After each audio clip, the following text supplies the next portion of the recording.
Hi, everybody. Welcome back to Everyday Equity, Everyday Ways to Make a Change. I'm your host, Pooja Kotari, and I am here today with Kia Scipio. I'm so excited to speak to you today, Kia. Kia is an enthusiastic, creative visionary that looks for the good in all things. I love this way of describing you because it's totally true. You happen also to be a lawyer and have worked with global law firms, global firms. And you are also, very importantly, the founder of IC Creative. Welcome, Kia. I want to pass it to you to introduce yourself to our audience. Well, thank you so much, Pooja, for such a warm welcome. And hi, everyone. I'm so excited to be here. I've been working in the space of culture change and transformation, as well as career leadership and professional development over, I won't say how long, but long enough to have seen sort of cycles and pendulum swings and a realization and recognition that things are cyclical, things that, I was laughing the other day. I don't know if you remember back in the day, they used to have on TBS Dinner and a Movie on Friday nights. Mm-hmm. So, that would be a thing, right? And it Yep. went away. And I was watching TV the other day and I was like, Dinner and a Movie is back. And, things just, it's sort of, they come back in different forms. Yeah. They come back. So, Yeah. Yeah. Right before we started, we were having such a great conversation.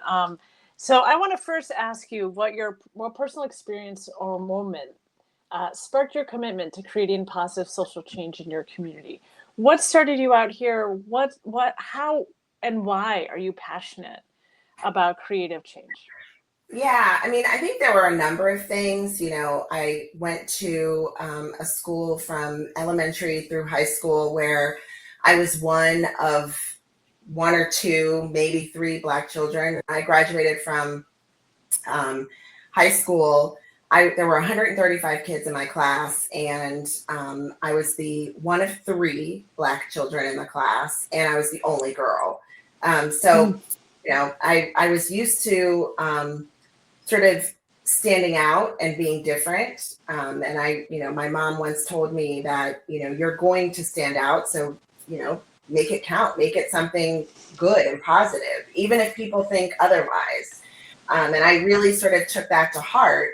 As I'm sure you could probably imagine, even at a really young age, having experiences that no child or person really at any age should have. But I was in second grade playing kickball, got somebody out and told them, and they wouldn't leave. And I told them, okay, you're out. And she proceeded to call me the N-word. And my 7-year-old self could only think to come up with, well, you're an a-hole, right? And so she runs and tells the teacher, and the teacher, admonishes me and tells me, oh, I should know better than to use language like that, and then sent me inside for the rest of recess. Um, and, this other person largely went unchecked. Like, this behavior was just sort of not addressed at all, at least not that I was aware.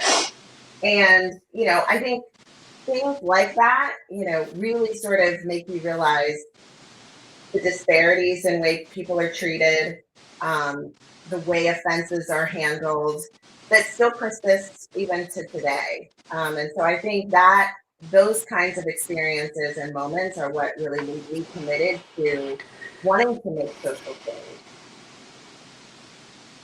It's interesting how you say, like, the worst word I knew at that time was a hole. And and I'm assuming white kid, uh, knew such a powerfully ugly word, and Mm-hmm. that was the word that came to her Yeah. um, in second grade. Yeah. It's just wild to think about, like, what exposure that child had to this word, to the N word, and that she used it in In real proper life. context, right? It wasn't even like just saying it, because a lot of times kids parrot what they hear, but it's completely, you're like, you clearly Yeah, have heard this somewhere, right? But true. it was like again, even if parroting it, like there was the context in which, because it was said in, I don't have to listen to, explain the rest, right? So completely understanding, and I think that's just evident of the fact that, we are products of the environments in which we come, right? And, especially when we're young and we don't know any differently, those influences are really significant into sort of framing who we become. But I do think there comes a point where you can make your own decisions. You understand what's appropriate, what's not, as an adult or even as a young adult. And you can be intentional about how you move forward in the world. Yeah, there's absolutely, and there's also this, and I'm sure you've seen this too in your professional work. When people are stressed or their backs are against the wall, Mhm. it is effortless to come up with the ugliest, most insulting um, Mhm. way to express your anger. Yeah. It's effortless, and it's effortless because we inhale all of this oppression, and then in our very stressful moments, we can just exhale it so easily. Yeah. And Yeah. as a second grader, she was Uh-huh. able to do that. Hmm. Hmm. But Pooja, I think what you just said in terms of like when you're under pressure, you see sort of the reality, right? You see the facade comes off, and this is just as looking at equity and inclusion sort of broadly in 2025, right? I think when we were living through the summer of 2020, for example, and all of these different companies and organizations and businesses were making these proclamations about commitments to diversity, equity, and inclusion, and saying how it's the fabric of the organization and it's who they are and all of that. I think one of the things that we all also learned is that under pressure, are you really doing all of these things, right? Because if you're really committed to equity and inclusion work, Yeah. it takes effort and it takes bandwidth, it takes intention. And it's fine to sort of say one thing, but it's your actions that really sort of speak to the true commitment. And I think what we saw then, or shortly thereafter, and what we're definitely seeing now is the pressure is on. Like, before our current circumstance, I think the pressure was on for people asking, like, well, you said we were going to do this. You said you were committed to that, but we've seen X, Y, and Z happen, or we haven't seen X, Y, and Z happen, right?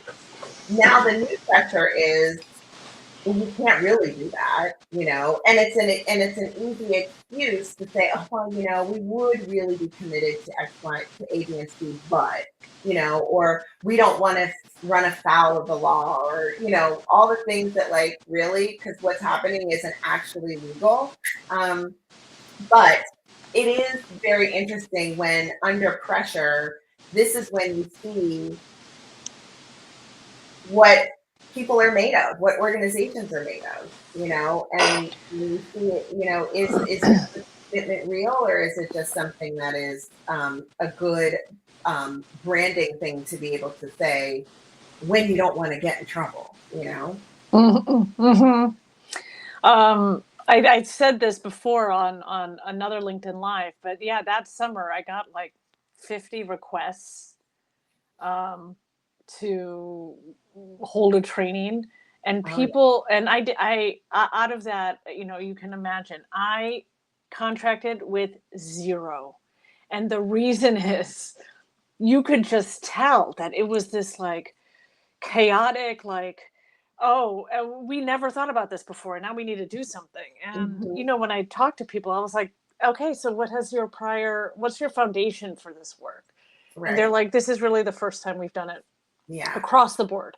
Yeah. And I was like, I'm happy to refer you to other people, but I can't work with you. Yeah. If you don't have a commitment, then don't bring me in to Mhm. pretend you have one. And it's, yeah, anything, really worth fighting for, you have to put in this, this hard work that is really uncomfortable. That's really going to, it's like, being in a relationship, you got to work at it. Got to work at And, it. Yeah. and if you're going to rely on just kind of skating by, you're not building a good foundation. And I feel Right. like it's the same thing with this work. It's Absolutely. it's it's really remarkable. So, I want to go back to Yeah. the teacher's response to the second grader, and kind of like show the parallels with the work that we're seeing now. So, in your Mhm. example, the teacher admonished you. You got disciplined, Mhm. and the person who actually caused incredible harm, that, like, we were talking earlier, that you're like, I remember it clear as day, Yeah. and um, the actual harm just never got addressed. And that is just so emblematic of where we are right now. So, Absolutely. yeah, t- when you were in your um, roles as a chief diversity officer at Ropes and Gray, and all of the prior diversity inclusion manager at your other professional in your other professional roles, like, how do you see that difference between serious harm being done and the impact of that, Mhm.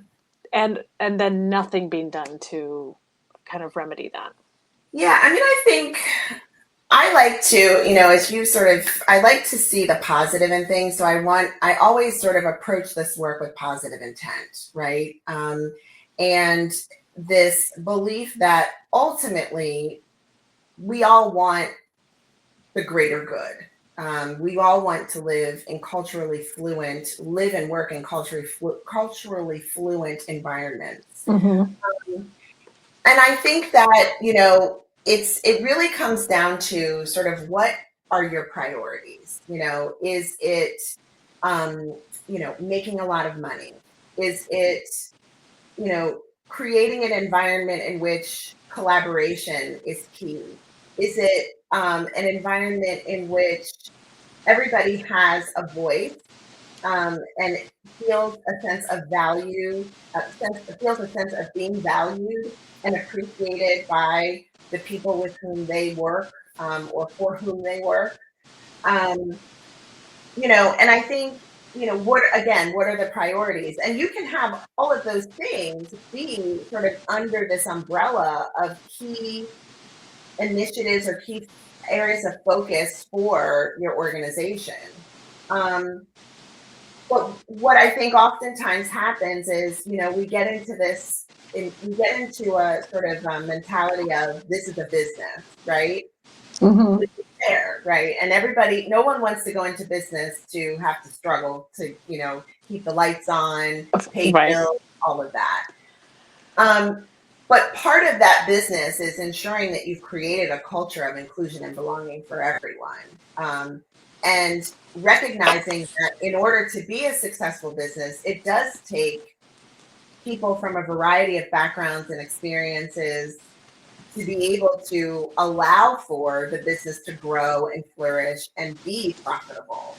Um, and, that's where I think it's really important, when we talk about, the workplace in particular, sort of being able to dig into your everyday systems and processes, and really see how they do or don't contribute to creating a culture of equity and inclusion.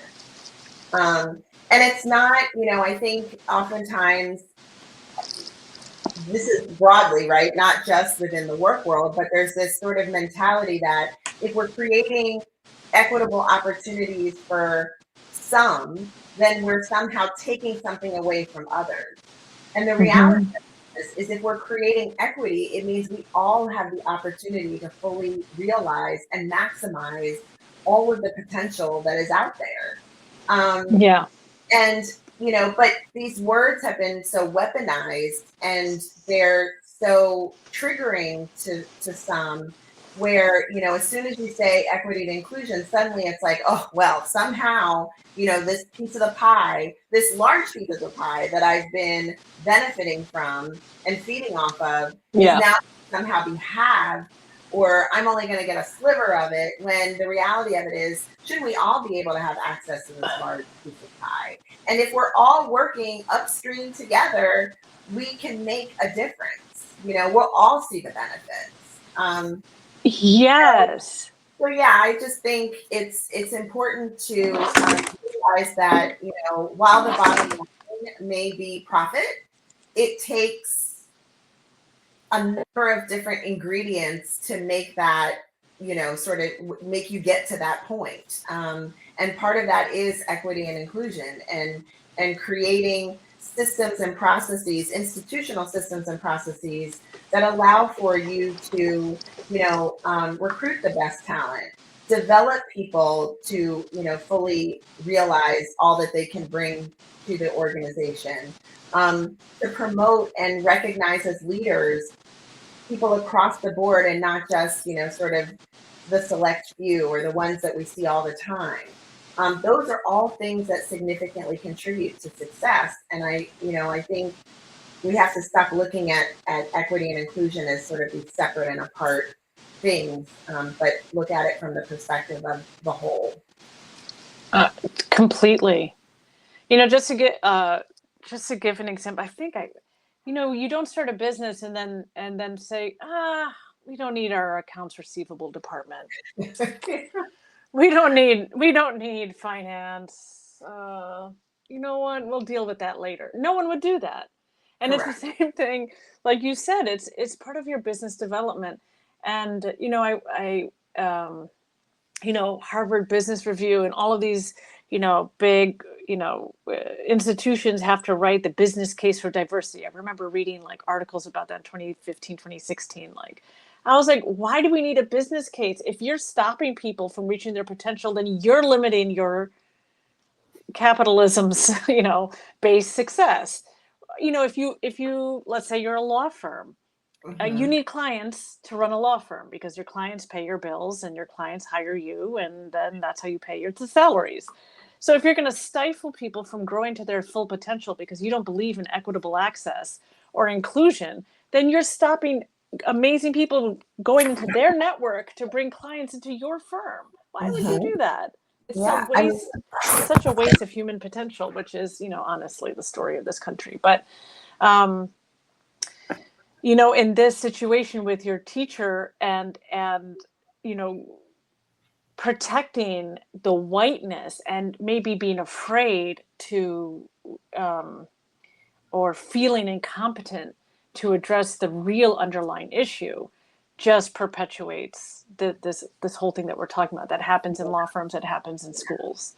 Yeah. That teacher's refusing to grow, and then her refusal to grow, or their refusal to grow, the teacher's refusal, then stunts the growth of the kid who got mad in the kickball game. Yeah. So Well, then nobody grows.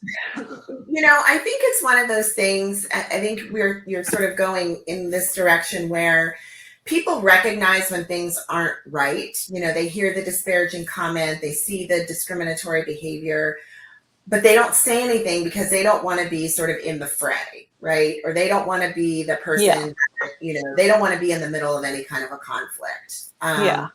And the reality of it is, I kind of use this work. I think the TSA tagline that once was, see, if you see something, say something, right? Yeah. To not say something or to not address issues gives a sense of it's fine. You're in agreement with it, right? Or there's nothing wrong with it. It's complacency, right? It's, as they say, silence is consent. So you're basically saying like, this is okay. And I think there are ways to sort of interrupt those behaviors or the language that you hear without creating conflict. I think, asking probing questions and just saying, well, why do you say that? Or what makes you come to that conclusion? Or where did you hear that? Or just saying, well, let's not generalize. Maybe this is something that you might have experienced once or twice, but let's not generalize. I think sort of probing and pushing, may encourage reflection without escalating conflict, right? And it also signals to the person that not everybody agrees with you, and that or what you're saying isn't necessarily okay. But unfortunately, there too often we see, in our everyday engagements or even in the workplace, if somebody is, sort of the big honcho wherever they may be, or in law firm speak, the rainmaker. Um, Yep. Maybe they're not actively um, being discriminatory or disparaging, but they're not engaging in behaviors that create a culture of inclusion and belonging, or equity, and nobody calls them on that because you don't want to get that person upset because they bring in a lot of money, or they run this organization, or and I think that sort of is the example of, like, the schoolyard bully, right? Yeah. Everyone knows that it's not right. Everyone knows their behavior isn't okay. That teacher knew that child calling me the N-word wasn't right, but was like, whether they felt handicapped, whether they felt unable to address that because of perhaps their own feelings that they might have been in agreement, whatever the circumstances may have been. But there tends to be this feeling of like, I don't want to get involved. I know it's wrong. Or the text message or the email that comes to your inbox privately, like, I just thought what happened was terrible. Well, why didn't Yeah. you speak up? Like, telling me that you thought it was like, I know it was terrible. I know it Yeah. was terrible, but no one said anything. So Yeah. We often think that if we say something when we see such a negative impact, that it's going to fall on either extreme. Oh, mhm, we're going to lose the contract if I confront a client about their, oppressive, racist, classist, misogynist behavior. So I'm just, it's the client, they pay our mhm, bills. mhm, mhm, If I speak up, I'll lose the client. I don't want to cause a rift here. It's like those are two like wild extremes, and there mhm, is a whole gray area of like where likely you're going to land. mhm.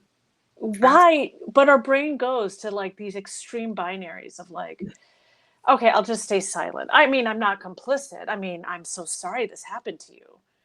And then so you're on one extreme of like complete inaction, and then your silence is complicity, like you were saying. And then or oh gosh, if I address it, then we're going to lose business, we're going to lose face, we're going to lose what, it'll be embarrassing. I don't Right. want to embarrass the bully because Correct. that's embarrassing to me, and then it's awkward, but Yeah. largely what happens 99.99% of the time, what happens is that you land in this gray area and we talk it out. Yeah. And the only time someone gets canceled is because people refuse to talk about it. Well, and I will say, I mean, there is that space where, there's nothing you could say that is going to change somebody's thinking.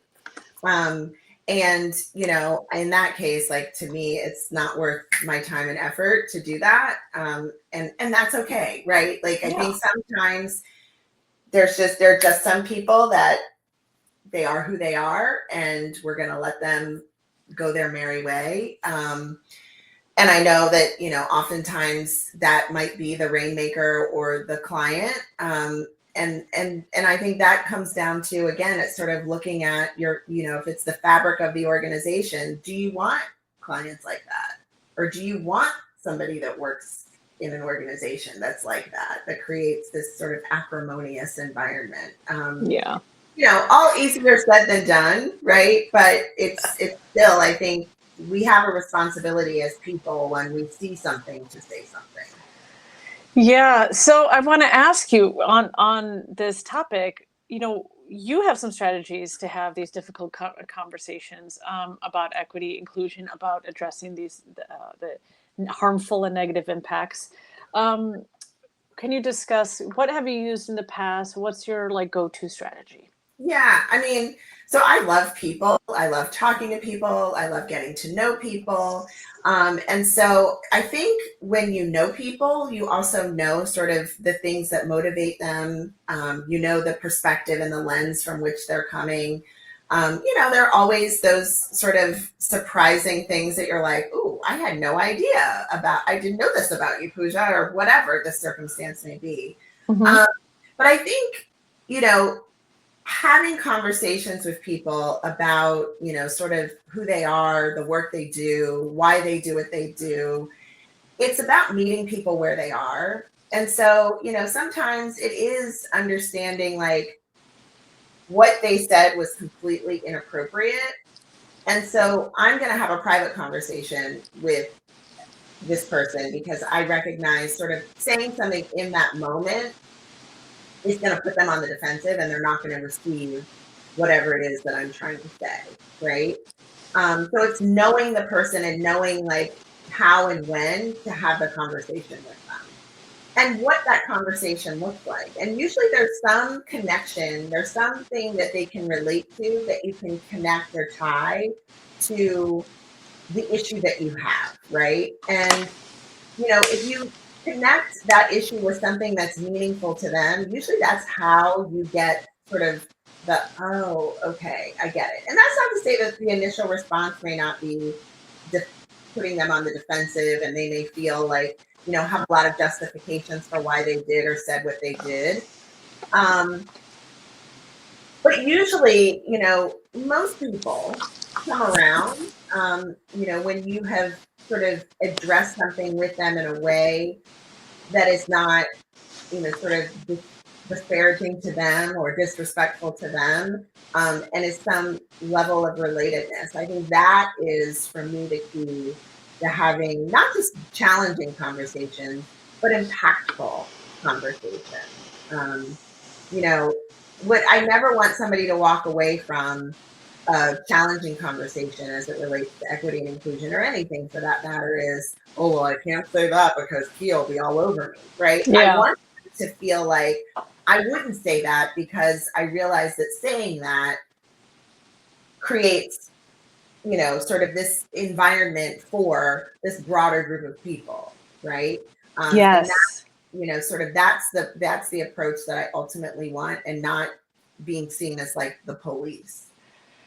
Yeah, which is also like uh, a sentiment that's been co-opted by people who are against, equity and inclusion. That, oh, now we have the PC police. It was never about that. It was like, how do we broaden our understanding? But these pithy sayings, are what kind of fuels people's antagonism to this really important work that just benefits everybody. Yeah. Um, I want to ask you how people can connect with you, how our audience can learn more about your work, and I have a really nice little. Please connect with Kia, but also like how can people get into your space and work with you? Yeah, totally. Well, obviously, I am on LinkedIn, and you should feel free to reach out to me on LinkedIn. I'm happy to connect there. I also recently, well, I shouldn't say recently, it was earlier this year, I launched IC Creative. The IC means Intentional Strategy and Engagement Experts. It was born out of my passion around intentional growth, purposeful strategy, and Yeah. authentic engagement. And so I do partner with organizations around cultural awareness, but also organizational strategy, aligning systems and processes with equity goals. And I'm really excited about and proud of this work because it helps leaders move from, statements of intent to meaningful and lasting change. So definitely connect with me on LinkedIn, and the website is coming soon. So if you want to get in touch sooner rather than later, you should feel free to reach out via LinkedIn. Amazing. So, if you are part of a law firm or an organization or nonprofit organization or any company where your systems and processes haven't integrated or really intentionally thought about equity inclusion, contact Kia, get the expert in there, because you don't know. I'm just reviewing actually some other employee handbook, and you don't know what's biased when you have hired somebody to write your employee handbook, you have come up with your bereavement leave policies or your sick leave policies. You really don't know unless you have this equity mindset of who you are excluding, and who your policies actually could inadvertently hurt. Get somebody in like Kia to really vet that out, and think outside the box and think creatively about it. Yeah, absolutely. Kia, I appreciate you so much. Oh, I've had such an awesome conversation with you. I feel like Connect we with could talk Kia. forever and ever. I'm sorry. Say it again. I feel like we could talk forever and Oh, ever. I know. I wish this like, well, we can actually offline, but yeah, this has been really great, and thank you so much. And everybody will be back in 2 weeks with our next LinkedIn Live. Thanks so much for joining. Thank you. Bye. Bye.